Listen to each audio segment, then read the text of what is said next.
Today,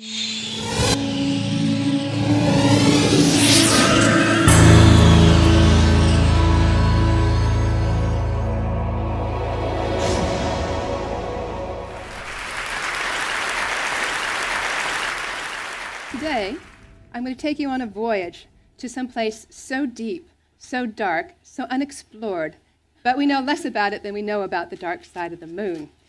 It's a place of myth and legend. It's a place marked on ancient maps as "Here be monsters." It is a place where each new voyage of exploration brings back new discoveries of creatures so wondrous and strange that our forefathers would have considered them monstrous indeed. Instead, they just make me green with envy that my colleague from IUCN was able to go on this journey to the south of Madagascar seamounts to actually take photographs and to see these wondrous creatures of the deep. We are talking about the high seas. The high seas is a legal term, but in fact it covers 50% of the planet. With an average depth of the oceans of 4,000 meters, in fact, the high seas covers and provides nearly 90% of the habitat for life on this earth. It is, in theory, the global commons belonging to us all, but in reality, it is managed by and for those who have the resources to go out and exploit it. So today I'm going to take you on a voyage to cast light on some of the outdated myths and legends and assumptions that have kept us as the true stakeholders in the high seas in the dark. We're going to voyage to some of these special places that we've been discovering in the past few years to show why we really need to care. And then finally, we're going to try to develop and pioneer a new perspective on high seas governance that's rooted in ocean basin-wide conservation, but framed in an arena of global norms of precaution and respect. So here's a picture of the high seas as seen from above, the area in the darker blue. To me, as an international lawyer, this scared me far more than any of the creatures or the monsters we may have seen. For it belies the notion that you can actually protect the ocean, the global ocean, that provides us all with carbon storage, with heat storage, with oxygen, if you can only protect 36%. This is indeed the true heart of the planet. Some of the problems that we have to confront are that the current international laws, for example, shipping, provide more protection to the areas closest to shore. For example, garbage discharge, something you would think just simply goes away, but the laws regulating ship discharge of garbage actually get weaker the further you are from shore. As a result, we have garbage patches the size of twice Texas. It's unbelievable. We used to think that the solution to pollution was dilution, but that has proved to be no longer the case. So what we have learned from social scientists and economists like Elinor Ostrom, who are studying the phenomenon of management of the commons on a local scale, is that there are certain prerequisites that you can put into place that enable you to manage an open access, open space for the good of one and all. And these include a sense of shared responsibility, common norms that bind people together as a community.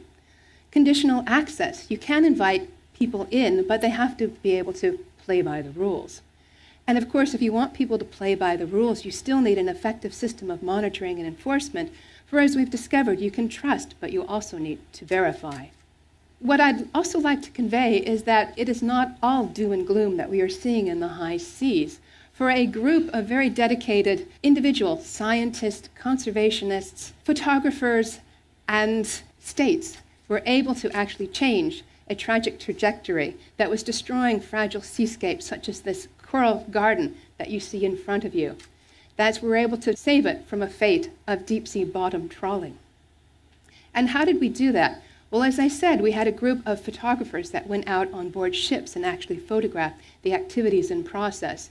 But we also spent many hours in the basements of the United Nations trying to work with governments to make them understand what was going on so far away from land that few of us have ever even imagined that these creatures existed. So within 3 years, from 2003 to 2006, we were able to get a norm in place that actually changed the paradigm of how fishers went about deep-sea bottom trawling. Instead of go anywhere, do anything you want. We actually created a regime that required prior assessment of where you're going and a duty to prevent significant harm. In 2009, when the UN reviewed progress, they discovered that over almost 100 million square kilometers of seabed had been protected.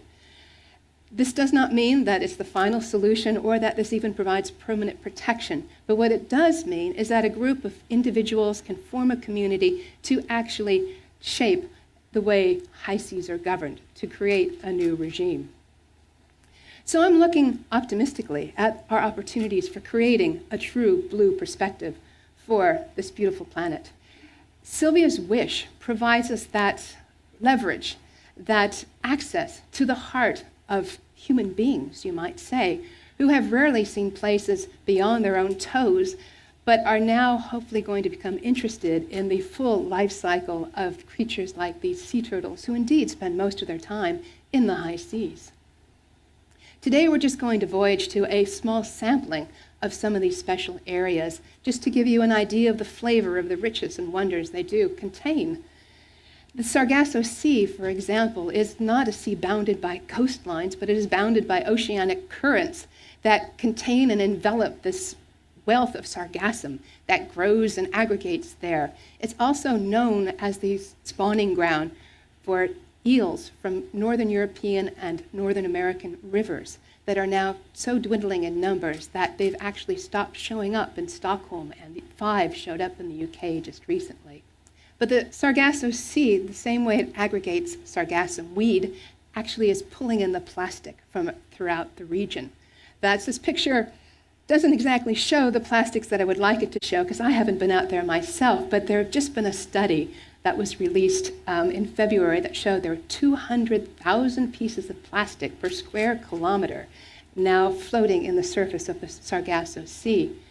And that is affecting the habitat for the many species in their juvenile stages who come to the Sargasso Sea for its protection and its food. The Sargasso Sea is also a wondrous place for the aggregation of these unique species that have developed to mimic the sargassum habitat. It also provides a special habitat for these flying fish to lay their eggs. But what I'd like to get from this picture is that we truly do have an opportunity to launch a global initiative for protection. That's the government of Bermuda has recognized the need and its responsibility as having some of the Sargasso Sea within its national jurisdiction, but the vast majority is beyond, to help spearhead a movement to achieve protection for this vital area. Spinning down to someplace a little bit cooler than here right now, the Ross Sea in the Southern Ocean, it's actually a bay. It's considered high seas because the continent has been put off limits to territorial claims, so anything in the water is treated as if it's the high seas. But what makes the Ross Sea important is the vast sea of pack ice that in the spring and summer provides a wealth of phytoplankton and krill that supports what till recently has been a virtually intact nearshore ecosystem. But unfortunately, CAMLAR, the regional commission in charge of conserving and managing fish stocks and other living marine resources, is unfortunately starting to give in to fishing interests and has authorized the expansion of toothfish fisheries in the region. The captain of a New Zealand vessel who was just down there is reporting a significant decline in the number of these Ross Sea killer whales who are directly dependent on the Antarctic toothfish as their main source of food.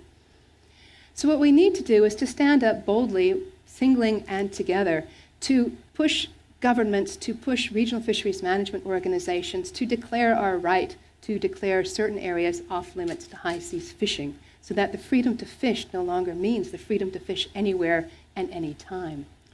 Coming closer to here, the Costa Rica Dome is a recently discovered area, potentially year-round habitat for blue whales. There's enough food there to last them the summer and the winter long. But what's unusual about the Costa Rica Dome is, in fact, it's not a permanent place. It's an oceanographic phenomena that shifts in time and space on a seasonal basis.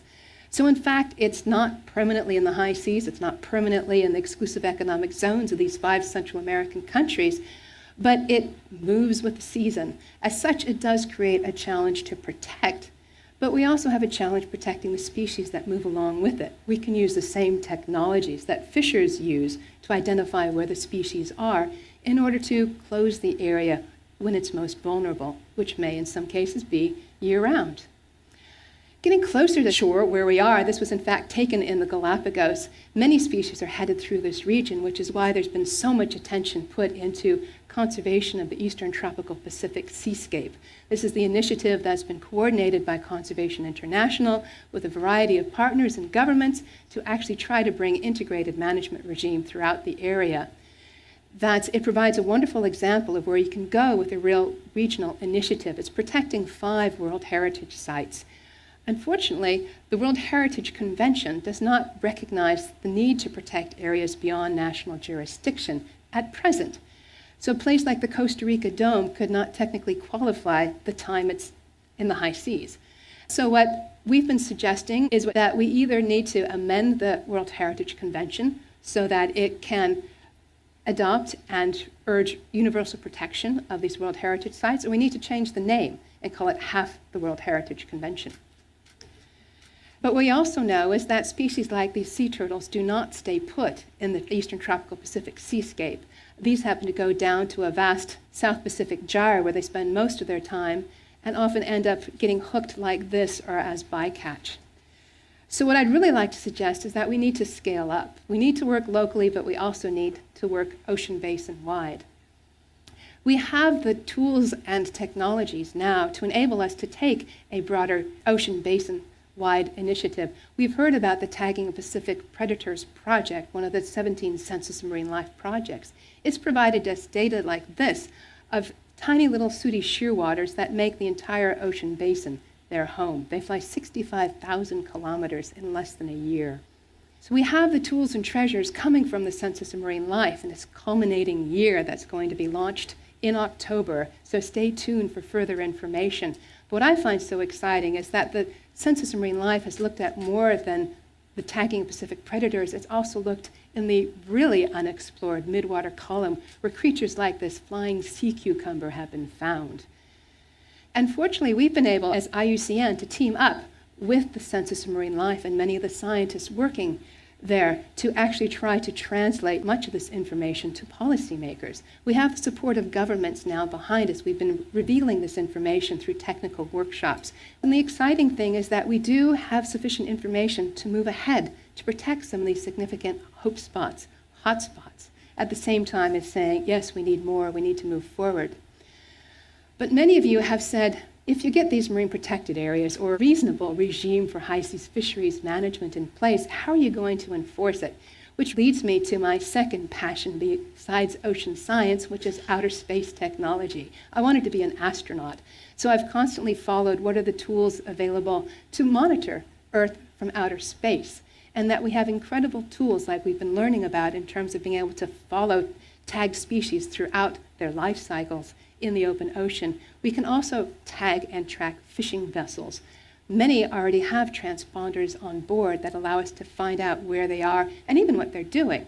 But not all the vessels have those to date. It does not take too much rocket science to actually try to create new laws to mandate if you're going to have the privilege of accessing our high seas resources. We need to know, someone needs to know where you are and what you're doing.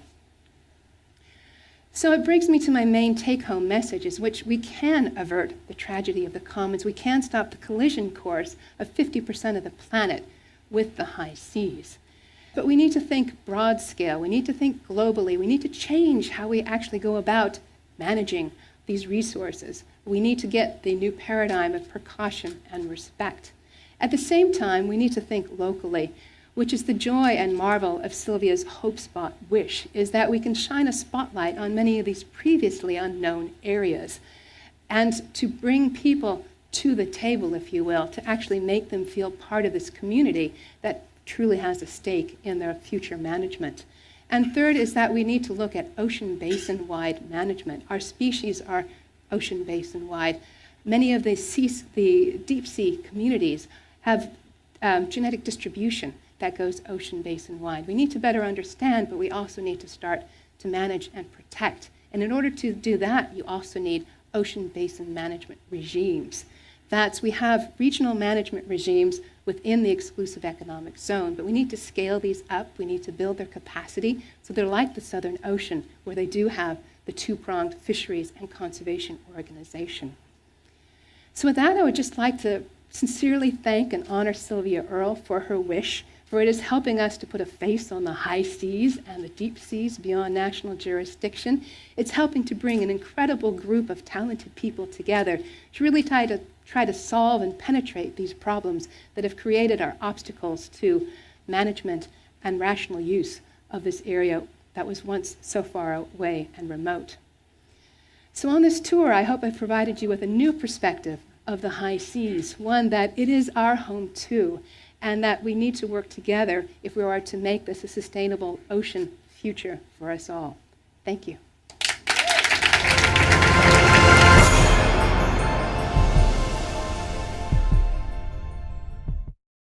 Investment in broadband high-speed internet can help small businesses create new American jobs. Small businesses are being formed, dreams are being launched, and at AT&T, we're investing billions to upgrade and build out our wired and wireless networks. Now is not the time to stall momentum or stifle innovation or investment. Jobs, dreams, and the future are at stake. AT&T, your world delivered.